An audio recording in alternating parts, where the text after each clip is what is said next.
안녕하세요. 북튜버 신유아입니다. 오늘 제가 낭독할 책은 이 책입니다. 메타버스의 시대. 지은이는 이시한 작가님이신데요. 개인적으로 친분이 있어요. 이시한 작가님께서 이시한닷컴이라는 걸 운영을 하고 계셨어요. 거기에서 우리 대표님께서는 본래 이름을 걸고 NCS 이쪽을 강의를 하셨고, 저는 이시안닷컴에서 면접 스피치 강의를 했었거든요. 물론 저도 그때 스피치 학원을 운영을 하고 있었고, 이시안 대표님께서 혹시 인강을 지금 다른 곳에서 하고 있나요? 라고 말씀을 해주셨는데, 그때는 제가 인강을 시작하지 않을 때였어요. 그래서 그때 이시안닷컴의 소속으로 그때는 면접 스피치를 제가 지도를 했었어요. 학생들한테. 그래서 이렇게 인연이 시작이 되었고, 또 제가 유튜브 스피치라는 책을 출간을 했을 때 그때 이시안 대표님께서 추천사를 좀 써주셨어요. 얼마나 스피치가 중요한지.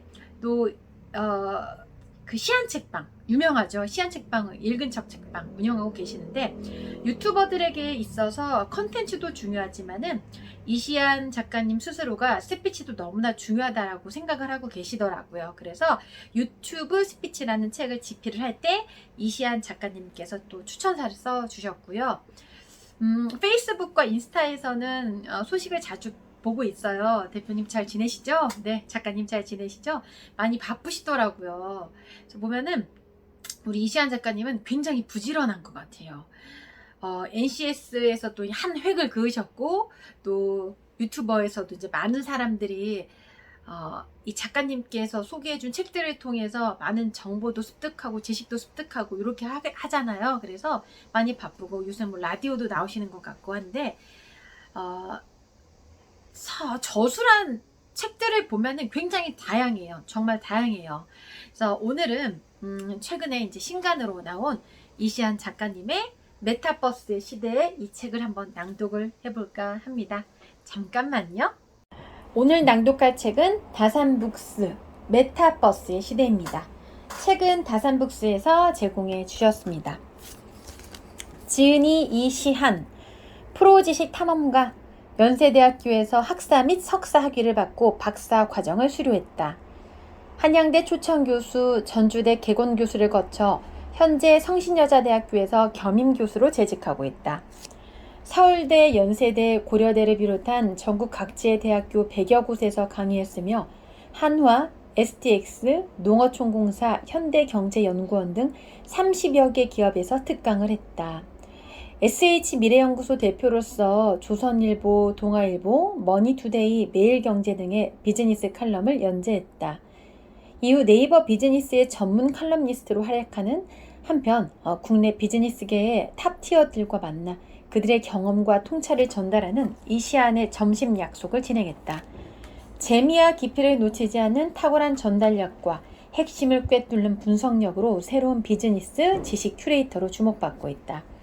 한국 멘사 회원으로 TV의 문제적 남자의 기획에 참여하고 고정 출연했으며 EBS 최종 면접, KBS 라디오, 김난도의 트렌드 플러스, 김태훈의 프리웨이 등 여러 방송 프로그램에서 코너 진행을 맡았다. 종합 베스트셀러 순위를 바꿔놓은 TVN 책 읽어드립니다의 도서 선정위원이었으며 현재 교보문고 큐레이션 서비스인 북모닝 CEO의 도서 선정위원이다. 유튜브 시안책방과 경제유치원을 운영하고 있다. 지식편의점 시리즈 유튜브 지금 시작하시나요? 뇌라도 섹시하게 등 70여 권의 책을 썼다. 네, 이시안 대표님은 제가 잘 알죠. 앞서 제가 책을 소개하기 전에 이야기했던 것처럼 이시안닷컴이라는 회사를 이제 운영을 하실 때, 교육회사죠. 거기에서 제가 이제 면접 스피치를 전문적으로 지도를 했었고, 이시안 대표님은 NCS를 지도를 했었고, 이제 예전에 시간이 조금 많이 바쁘지 않으셨을 때는 만나서 이런저런 얘기를 나누면은 굉장히 꿈이 크셨어요. 유튜브를 진행하면서도 본인이 어떤 포부도 좀 있었고, 역시나 많은 사람들한테 사랑을 좀 많이 받고 계시죠. 네. 우리 이시안 작가님께서 쓴 메타버스의 시대를 제가 낭독을 해볼 건데요. 목차 소개를 좀 해드릴게요. 제가 항상 낭독하기 전에 목차 소개하죠. 1강 메타버스에 올라타는 골든타임이 왔다. 2강 메타버스를 결정짓는 7대 메가 트렌드. 3강 메타버스 비즈니스 1. 메타버스에서는 어떻게 돈을 벌까? 4강 메타버스 비즈니스 2. 메타버스는 산업에 어떤 기회를 가져올까? 5강 메타버스 리딩 기업의 생존 전략. 6강 대메타버스 시대 성공적인 항해의 조건. 네, 이렇게 해서 6강으로 나누어져 있는데요. 일단 메타버스가 무엇인지 모르는 분들이 있을 수가 있겠죠. 그럼 그 정의부터 시작을 해서 1강부터 제가 낭독을 해보도록 하겠습니다. 메타버스 도대체 뭔가요? 메타버스는 가상현실일까? 포털 사이트에서 메타버스를 검색하면 가공, 추상을 의미하는 메타와 현실 세계를 의미하는 유니버스의 합성어라고 정의 내려져 있습니다. 언론, 출판 등 대부분의 매체에서 이 정의를 따르고 있습니다. 요즘 들어 메타버스를 다루는 기사들은 메타버스란 하면서 위의 정의를 소개하고 시작하거든요. 그만큼 메타버스라는 말이 대중에게는 아직도 매우 낯선 개념입니다. 이 정의를 워낙에 자주 쓰기 때문에 사람들은 무심코 메타버스를 단순히 가상현실이라고 인지하는 경향이 있죠. 완전히 다르다고 할 수는 없지만 엄밀히 말하자면 가상현실이라는 단어가 따로 있습니다. 이는 특정한 환경이나 상황을 컴퓨터로 만들어서 그것을 사용하는 사람이 마치 실제 주변 상황, 환경과 상호작용을 하는 것처럼 만들어주는 인간과 컴퓨터 사이의 인터페이스라고 정의되고 있어요. 그러니까 영화 매트릭스처럼 가상의 세계를 실제처럼 느끼게 해주는 기술이죠. 그렇게 보면 가상현실은 메타버스의 한 가지 지류일 수는 있어도 메타버스 그 자체일 수는 없습니다. 메타버스를 앞서 말한 흔한 정의, 즉 가공, 추상을 의미하는 메타와 현실 세계를 의미하는 유니버스의 합성어보다 확장된 개념으로 이해하는 이유입니다. 우선 메타를 가상의 뜻으로 이해해서는 안 되는데 메타는 사이에 뭐뭐 후에를 의미하는 그리스어에서 유래한 접두어입니다. 그렇게 보면 메타를 가상이 아니라 더 높은 초월한 상위의 뜻으로 이해해야 합니다. 메타인지는 인식에 대한 인식, 생각에 대한 생각을 말합니다. 인식의 상위에 존재하는 가장 포괄적인 인식이라는 말이죠. 그리고 메타데이터는 데이터에 관한 구조화된 데이터로 다른 데이터를 설명하는 데이터입니다. 데이터에 대한 데이터라고 할 수 있죠. 메타의 본래 용법으로 메타버스를 생각해보면 메타버스는 유니버스들의 유니버스, 세계관의 세계관이라고 할 수 있습니다. 하나의 유니버스를 초월한 상위 개념에 존재하는 포괄적인 유니버스인 셈이죠. 그런데 사실 메타버스의 엄밀한 정의는 그렇게 중요하다고 생각하지 않습니다. 메타버스는 그 자체로 학문적인 연구에서 나온 개념어가 아니라 1992년 닐 스티븐슨이 쓴 SF 소설 스노우 크래시에서 만들어진 용어이기도 합니다. 사실 과학이나 기술 용어가 SF 소설에서 연유한 게 처음이 아니죠. 로봇도 1920년에 체코슬로바키아 극작가인 카렐 차페크가 로숨의 유니버설 로봇이란 희곡에서 처음 사용한 용어입니다. 따라서 메타버스를 학문적으로 정확하게 정의하려는 시도는 큰 의미가 없습니다. 시작 자체가 학문적 태생이 아니기 때문에 오히려 대중문화나 대중의 사용에 따라 그 의미를 이해하는 것이 바람직하다고 생각합니다. 위키피디아에서는 메타버스를 다음과 같이 소개합니다. 메타버스는 모든 가상세계와 증강현실, 인터넷의 결합을 포함하여 사실적으로 강화된 물리적 현실과 물리적으로 지속적인 가상공간이 융합되어 만들어진 집단적 가상 공유 공간이다. 여기서도 메타를 모 너머의 의미로 이해합니다. 메타버스를 가상현실 정도로 간단하게 정의하면 말하기도 쉽고 이해시키기도 쉽지만 이런 정의는 메타버스의 개념을 눈에 띄게 축소하는 행위가 됩니다. 이렇게 되면 메타버스의 가능성과 확장성 그리고 본질적인 변화를 자칫 놓칠 수 있습니다. 메타버스를 3차원의 가상현실 정도로 생각해버리면 우리가 살아갈 수 있는 공간을 현실과 가상현실이라는 두 가지로만 나누게 되거든요. 다양한 차원의 유니버스가 있어도 그것들은 그냥 모두 현실이 아닌 것들로 수렴하게 됩니다. 현실과 가상현실이라는 구분은 현실과 비현실처럼 이분법적인 사고를 불러오는 거죠. 현실과 가상현실이라는 구분은 현실 중심의 사고방식이 될 것입니다. 현실, 그리고 현실은 아니지만 매우 현실 같은 유사현실의 이분법적인 구성은 역설적으로 현실이라는 기준이 얼마나 중요한지를 생각하게 하죠. 이 현실이 아닌 것들에 여러 유니버스가 다 속해 있는 거예요. 현실 대 가상현실. 하지만 메타를 상위 개념으로 이해하면 우리가 사는 현실 역시 하나의 유니버스인 셈이고, 현실과 등 위의 유니버스가 디지털 세상에 여러 개 세워질 수 있습니다. 그것을 포괄하는 상위에 메타버스라는 인식이 있는 거죠. 이렇게 되면 현실은 여러 유니버스 중 하나에 불과하겠네요. 현실을 포함한 여러 유니버스를 포괄하는 초월적인 개념이 메타버스입니다. 이렇게 생각하면 새로운 유니버스는 무수히 만들어질 수 있고, 그 유니버스들은 우리가 사는 현실과 동등한 유니버스가 되겠죠. 이런 관점에서 보면 현실은 우리가 선택할 수 있는 여러 유니버스 중 하나입니다. 이렇듯 메타버스에 대한 서로 다른 개념 이해는 매우 중요한 차이를 낳습니다.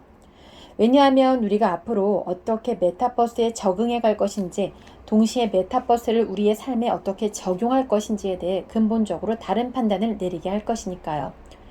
장자는 중국의 도가 철학자입니다. 장자는 무엇보다 꿈 이야기로 유명하죠. 장자는 장자, 재물론에서 이렇게 말하죠. 언젠가 꿈의 나비가 되었다. 훨훨 나는 나비였다. 기분이 아주 좋아 내가 사람이었다는 것을 모르고 있었다. 이윽고 잠에서 깨니 나는 틀림없는 인간이었다. 도대체 인간인 내가 꿈의 나비가 된 것일까? 아니면 나비가 꿈에서 인간인 나로 변해 있는 것일까? 이 이야기가 장차 메타버스의 주요한 테마가 될 것입니다. 메타버스 안에 내가 나일까? 현실의 내가 나일까? 메타버스를 이분법적으로 이해하면 어느 게 현실인지 밝히는 것이 굉장히 중요합니다. 어쨌든 현실에 발딛고 있는 것이 중요하고, 가상은 가상일 뿐 현실에 조금도 관여해서는 안 되기 때문이죠. 그런데 메타버스가 현실과 비현실이라는 이분법적 개념 위에 있는 것이 아니라 현실과 같은 층위를 갖는 여러 유니버스가 나열된 양상을 총체적으로 칭하는 것이라면 현실을 굳이 구분할 필요가 없습니다. 나비와 장자의 삶 중에서 자신이 조금 더 마음에 드는 삶을 주 캐릭터로 설정하는 거죠. 현실과 가상현실이라는 구분을 굳이 할 필요가 없습니다. 현실도 자신이 선택할 수 있는 여러 유니버스 중 하나일 뿐입니다. 이와 관련해 생각해 볼 만한 재미있는 점이 있습니다. 메타버스라는 말을 안 들어본 사람은 별로 없는데, 메타버스가 정확히 무엇인지 답할 수 있는 사람은 별로 없더라고요. 그 중에 어떤 분들은 구글이나 페이스북처럼 메타버스라는 하나의 플랫폼이 존재하는 그런 건 줄 아시더라고요. 이미 잘 알려져 있는 개념들과 비교해서 따져보자면 메타버스는 소셜 네트워크 서비스나 인터넷처럼 구체적인 형태의 다양한 서비스들을 포괄하는 추상적이면서 상위에 속하는 카테고리입니다. SNS의 하나로 페이스북이 있잖아요. 그렇듯이 메타버스는 그 자체로 상위 카테고리고, 제페토, 러블록스, 호라이즌 같은 개별 메타버스들은 페이스북이 SNS에 속하는 한 종류의 서비스이듯 메타버스에 속하는 한 종류의 유니버스가 됩니다. 그래서 메타버스의 미래를 예측할 때 페이스북을 대체할 것이라고 말하지 않고 인터넷 자체를 대체할 것이라고 말하는 것이죠. 모든 사람이 단일 메타버스에 들어가 있는 상황은 오기 힘들 겁니다. 영화 매트릭스처럼 기계들이 인간을 모두 지구라는 메타버스에 잡아놓고 강제로 운영하기 전까진요. 메타버스는 현실을 포함한 여러 유니버스가 공존하는 상태를 총체적으로 가리키는 말로 광범위하게 이해할 수 있지만, 현재는 범위를 좁혀 그중 개별 유니버스를 가리키는 말로 주로 쓰이고 있어요. 제페토나 로블록스 같은 개별 플랫폼들을 그냥 메타버스라고 부르는 식이죠. 그래서 메타버스를 3차원 가상현실 공간을 말하는 정도로 이해해도 큰 무리가 없는 것입니다. 대부분 관용적으로 그렇게 쓰니까요. 그런데도 조금 엄밀히 정의하라고 한다면 초월 공간 또는 초월 현실이나 초월 세계가 괜찮겠습니다.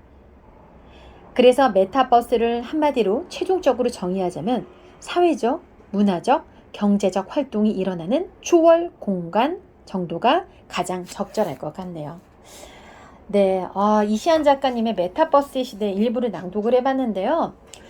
이시안 작가님을 만나서 이야기를 나누어 보면은 참 이야기를 쉽게 설명하세요. 예, 그러니까 무거운 주제라도 이시안 작가님은 많은 정보를 갖고 알고 있지만은 어렵게 설명하지 않는 그런 부분이 참 많아요. 근데 역시나 책도 제가 이시안 작가님이 쓴 책들을 한 5권, 6권 정도를 읽어봤어요. 근데 이렇게 뭔가 말하듯이 쓴다는 게 쉽지가 않거든요. 글로 또 옮겨야 하기 때문에. 근데 참 쉽게 너무 잘 정리하신 것 같아요. 그래서 제가 이 글까지 좀 읽어보니까 특히 재밌었던 거는 내 아바타는 굿즈를 입는다. 이것도 참 재밌었고 뭐 예술품 거래에서 게임머니까지 이것도 참 재밌어요. 뒷부분으로 갈수록. 근데 일단 메타버스를 잘 모르는 분들이 계실 것 같아서 정의가 무엇인지를 좀 알려드리고 싶어서 낭독을 한번 해봤습니다. 네, 집필하시느라 고생하셨습니다. 이시안 작가님. 시국이 요새 좀 많이 좋지 않은데 이제 조금 잠잠해지면은 우리 곧 만나서 좀 이런저런 이야기를 나눠보시죠. 잘 지내시죠? 네, 오늘 낭독한 책은 이시안 작가님의 메타버스의 시대입니다.